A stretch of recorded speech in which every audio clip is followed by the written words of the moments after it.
अस्सलाम वालेकुम and welcome to our channel. आज की इस वीडियो में हम लोग देखेंगे कि किस तरह से AWS के ऊपर हम विंडोज़ का इंस्टेंस क्रिएट कर सकते हैं और उसको किस तरह से एक्सेस करते हैं। तो चलें स्टार्ट करते हैं। हम अपने रीजन में आ जाते हैं, वर्जीनिया में,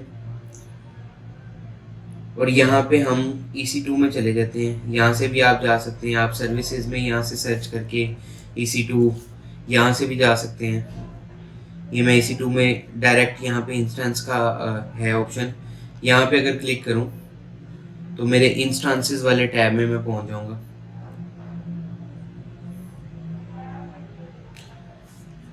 यहाँ पे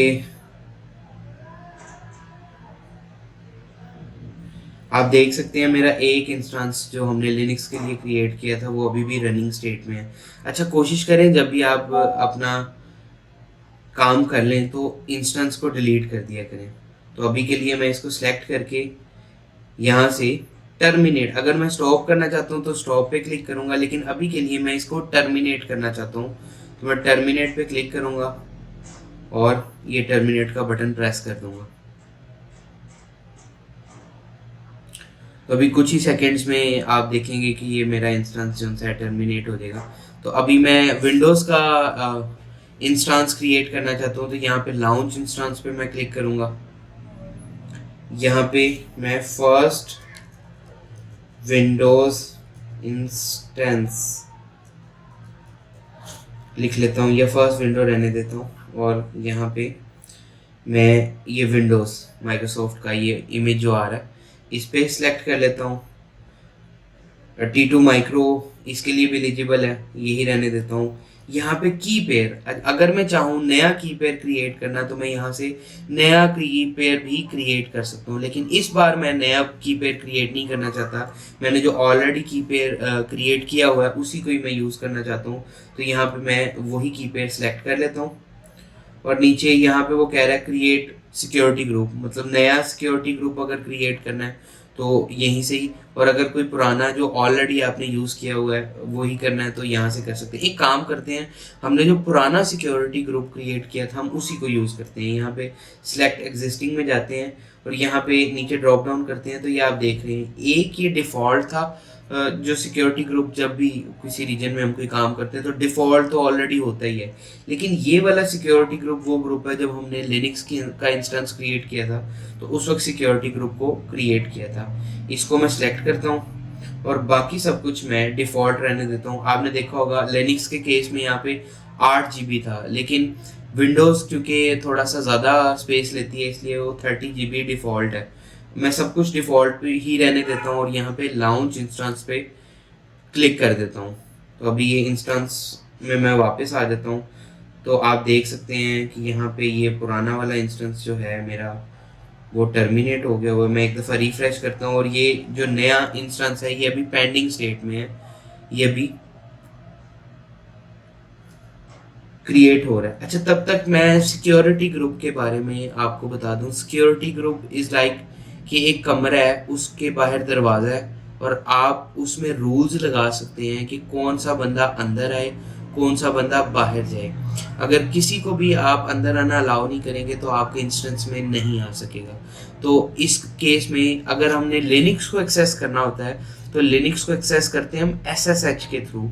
तो हम सिक्योरिटी ग्रुप के अंदर SSH को अलाउ करते हैं, लेकिन सेम टाइम पे अगर हम विंडोज़ को एक्सेस करना चाहते हैं तो विंडोज़ के लिए जो यूज़ होता है प्रोटोकॉल वो है RDP, रिमोट डेस्कटॉप प्रोटोकॉल।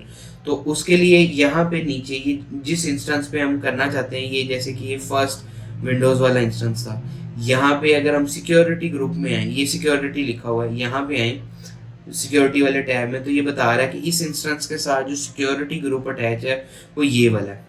आप यहाँ से भी जा सकते हैं, वरना ये लेफ्ट साइड पे अगर आप थोड़ा सा स्क्रॉल डाउन करें तो यहाँ पे ये सिक्योरिटी ग्रुप्स का ऑप्शन है। ये सिक्योरिटी ग्रुप में सारी लिस्ट आ जाएगी, जितने अभी तो हैं ही हमारे 2, लेकिन अगर ज़्यादा होते तो ये सारी जो सा है लिस्ट यहाँ पे आ जाती। तो क्योंकि हमारे 2 हैं और मुझे पता है डिफ़ॉल्ट वाला तो मैंने यूज़ नहीं किया, ये वाला सिक्योरिटी ग्रुप यूज़ किया, तो मैं यहीं से ही इसको क्लिक करके आ सकता हूँ। तो यहाँ पे ये आउटबाउंड इनबाउंड के लिए, मतलब कमरे में कौन आ सकता है, इसी तरह इंस्टेंस में के अंदर कौन आ सकता है, ये इनबाउंड, और बाहर कौन जा सकता है, ये आउटबाउंड रूल। आउटबाउंड को भी हम नहीं छेड़ेंगे, आउटबाउंड में वो बाय डिफॉल्ट रखा हुआ है कि जो मर्जी बाहर जाना चाहे वो जा सकता है। तो इनबाउंड के अंदर हम ये एडिट इनबाउंड रूल में आते हैं।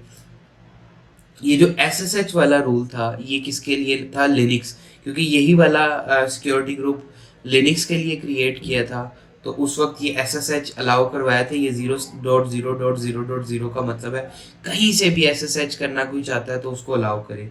लेकिन इस केस में अगर विंडोज़ की मशीन में एक्सेस करना चाहूँ इसी रूल से तो वो नहीं होगी, क्योंकि विंडोज़ जो है वो RDP जो प्रोटोकॉल है उसको यूज़ करता है। तो उसके लिए मैं ऐड रूल पे क्लिक करता हूँ और यहाँ पे मैं सर्च में RDP अगर मैं सेलेक्ट करता हूँ तो ये RDP का रूल आ गया। यहाँ पे अगर मैं चाहता हूँ कि सिर्फ मेरे IP से ये अलाउ हो तो माई IP सेलेक्ट कर सकता हूँ, लेकिन अभी के लिए मैं इसको 0.0.0.0/0 ये सिलेक्ट कर लेता हूँ कि मतलब कोई भी इस मशीन को RDP करना चाहे और उसके पास क्रेडेंशियल्स हैं तो वो कर सकता है। इसका मतलब ये है। ये करके यहाँ पे फॉर विंडोज़ एक्सेस ये मैं लिख भी सकता हूँ डिस्क्रिप्शन कि इस रूल का मतलब क्या है, और मैं ये रूल को सेव कर लेता हूँ। अब अगर मैं अपना विंडोज़ का इंस्टेंस एक्सेस करना चाहूँ तो एक्सेस कर सकता हूँ। मैं वापस यहाँ पे इंस्टेंसेस में आ जाता हूँ और ये आप देख रहे हैं कि अब मेरा इंस्टेंस रनिंग स्टेट में आ गया है। अच्छा, अब इसको इंस्टेंस को एक्सेस करने के लिए आपको 3 चीज़ें चाहिए। सबसे पहले तो पैम फाइल, वो जो हमने पैम फाइल लिनक्स के टाइम पे क्रिएट की थी वही पैम फाइल मैंने इसके लिए यूज़ की है। तो पैम फाइल तो हमारे पास है। दूसरी चीज़ चाहिए इसका IP। तीसरी चीज़ चाहिए रिमोट डेस्कटॉप का लिंक जो इसको एक्सेस करवाएगा। वो हम कैसे ले सकते हैं? तो मैं इस इंस्टेंस को यहाँ पे ये देखें बाय डिफ़ॉल्ट कनेक्ट जो सा डिसेबल आ रहा है क्योंकि कोई भी इंस्टेंस मैंने सेलेक्ट नहीं किया। अभी मैं ये विंडोज़ वाला इंस्टेंस सेलेक्ट करता हूँ तो ये कनेक्ट का बटन आ गया।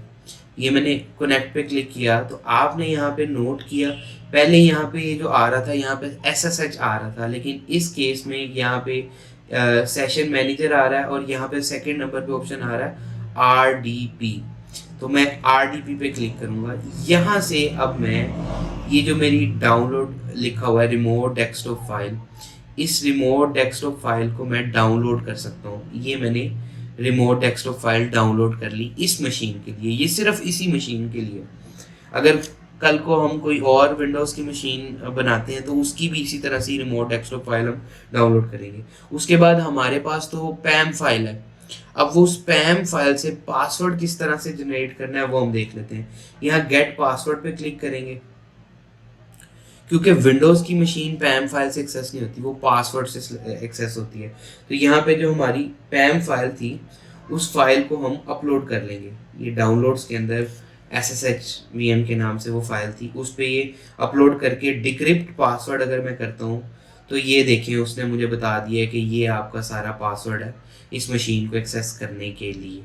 तो अब मैं क्या करता हूँ, डाउनलोड्स में जाता हूँ और यहाँ पे जो रिमोट डेस्कटॉप, अच्छा यहाँ से पता नहीं लग रहा, मैं क्या करता हूँ Ctrl+J दबा के या फिर यहाँ से ये डॉट्स पे क्लिक करके मैं डाउनलोड्स में आ सकता हूँ। और ये देखें ये मेरा वो है, इस पे राइट क्लिक करके मैं इसकी ये यहाँ से 3 डॉट्स में शो इन फोल्डर करता हूँ तो ये बता रहा है कि ये फोल्डर में इस जगह पे पड़ा हुआ है। तो इस पे ही अगर मैं डबल क्लिक करूँ तो ये एक दफ़ा वो पूछता है। अगर आप चाहते हैं बार बार ना पूछे तो इस पे आप सिलेक्ट कर सकते हैं और कंटिन्यू। ये अब कह रहा है कि मैं बाय डिफ़ॉल्ट एडमिनिस्ट्रेटर यूज़र से जा रहा हूँ और एडमिनिस्ट्रेटर यूज़र का पासवर्ड क्या है वो मुझे बताओ। तो यहाँ से जो पासवर्ड हमने डिक्रिप्ट किया था वो पासवर्ड हम कॉपी करते हैं और यहाँ पे पेस्ट कर देते हैं। और अगर मैं चाहता हूँ बार बार मैं पासवर्ड ना दूँ तो यहाँ पे रिमेंबर मी में मैं सिलेक्ट कर सकता हूँ और उसके बाद मैं ओके कर लूँगा। ये हैंडशेक किया उसने, मैं येस करता हूँ।